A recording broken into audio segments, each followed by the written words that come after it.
On a généré plus de 10 000 $ de revenus cette semaine, puis je vais te montrer toutes les ventes qu'on a faites pour atteindre ce chiffre-là. Va me dire dans les commentaires combien tu penses qu'on a fait de profit sur notre 10 000 $. On commence directement avec nos ventes cette semaine pour faire un petit peu différent. Puis cette semaine, je vous le dis, la liste est vraiment grosse. Donc, premièrement, on a vendu à des sectionnels qu'on avait récupérés dans le rachat de Nuevo pour 1200 $.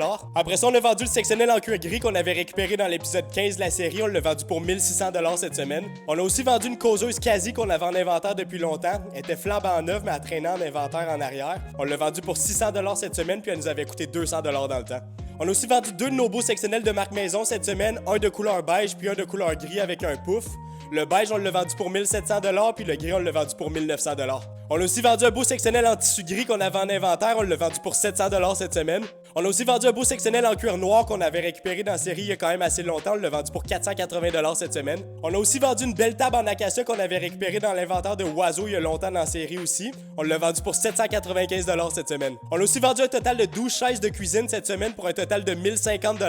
Là-dedans, il y a 4 chaises hautes noires, il y a 4 chaises grises, puis il y a aussi 4 autres chaises petites noires. Ça nous fait un gros total de 10 025 $ de revenus pour la semaine. Maintenant, pour le côté dépenses, puis ce qui est le fun cette semaine, c'est qu'il n'y en a pas beaucoup. Donc, premièrement, on a calculé un bon 250 $ pour le gaz puis l'usure du camion pour la semaine. Après ça, on a aussi un gros 800 $ de labor pour notre staff. Puis finalement, on a le 200 $ de la causeuse quasi qui avait pas été comptabilisé encore dans la série. Cette semaine, il n'y a aucun budget de marketing de junk removal parce qu'on l'a mis de côté pour cette semaine le temps qu'on fasse des updates à notre marketing. Fait que pour notre bilan de la semaine, ça nous fait un gros 10 025 $ de revenus versus 1250 $ de dépenses. Ça nous fait un gros roulement de tambour.